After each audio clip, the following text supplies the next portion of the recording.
বসন্তেই বাড়বে তাপমাত্রা, হুহু করে চড়বে পারদ। এক কথায় উষ্ণ আবহে কাটবে এবারের দোল।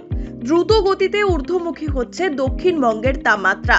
দোলের দিন সর্বোচ্চ তাপমাত্রা পৌঁছে যেতে পারে 38 ডিগ্রি সেলসিয়াসে। বেলা বাড়লেই চড়া রোদের চোখ রাঙানিতে নাজেহাল হচ্ছে আমজনতা। দোল ও হোলিতে দক্ষিণবঙ্গের তাপমাত্রা 40 ডিগ্রি ছুঁতে পারে বলেও পূর্বাভাস আবহাওয়া দফতরের।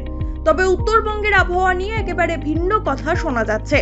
দোলের দিন অর্থাৎ শুক্রবার বৃষ্টির সম্ভাবনা উত্তরবঙ্গের পার্বত্য এলাকায়। তার আগের দুদিনও বৃষ্টি হতে পারে দার্জিলিং, কালিম্পং সহ 5 থেকে 6টি জেলায়। আলিপুর আবহাওয়া দফতরের পূর্বাভাস অনুযায়ী মঙ্গলবার দার্জিলিংয়ে হালকা পশলা বৃষ্টির পূর্বাভাস রয়েছে। বুধবার দার্জিলিং, জলপাইগুড়ি, কালিম্পং জেলার কিছু অংশে বৃষ্টি হতে পারে। এরপর 13 থেকে 15 মার্চ দার্জিলিং, জলপাইগুড়ি, কালিম্পং, আলিপুরদুয়ার, কোচবিহার, উত্তর ও দক্ষিণ দিনাজপুরের কিছু জায়গায় বজ্রবিদ্যুৎ সহ বৃষ্টি হবে। 15 মার্চ পর্যন্ত টানা বৃষ্টি হতে পারে। এরপর আবহাওয়া শুষ্ক হবে। দক্ষিণবঙ্গে মূলত শুষ্ক আবহাওয়া থাকবে। সেই সঙ্গে মঙ্গলবার থেকে গরম বাড়বে। আগামী 5 দিনে সর্বোচ্চ তাপমাত্রা 2 থেকে 3 ডিগ্রি সেলসিয়াস পর্যন্ত বাড়তে পারে। এখনো পর্যন্ত দক্ষিণবঙ্গের 2-1 জায়গায় স্বাভাবিকের সামান্য নিচে রয়েছে তাপমাত্রা। দক্ষিণবঙ্গে আপাতত বৃষ্টির কোনো সম্ভাবনা নেই। আগামী 4-5 দিনে সর্বোচ্চ তাপমাত্রা 5 ডিগ্রি পর্যন্ত বাড়তে পারে বলে জানিয়েছে আলিপুর আবহাওয়া দফতর। সর্বনিম্ন তাপমাত্রা 4 ডিগ্রি সেলসিয়াস পর্যন্ত বাড়তে পারে বলে অনুমান আবহাওয়াবিদদের।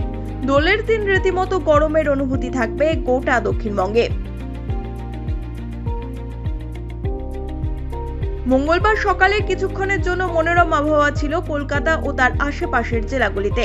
বেলা বাড়তেই গরম অনুভূত হয়। আপাতত পরিষ্কার আকাশ, বৃষ্টির কোনো সম্ভাবনা নেই।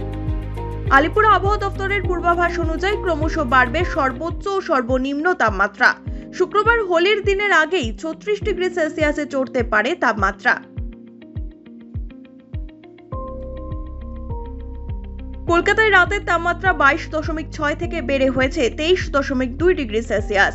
সোমবার দিনের সর্বোচ্চ তাপমাত্রা 31.4 থেকে বেড়ে 32.4 ডিগ্রি সেলসিয়াসে পৌঁছে যায়। বাতাসে জলীয় বাষ্পের পরিমাণ বা আপেক্ষিক আর্দ্রতা 40 থেকে 94%। Bureau report, one India Bangla.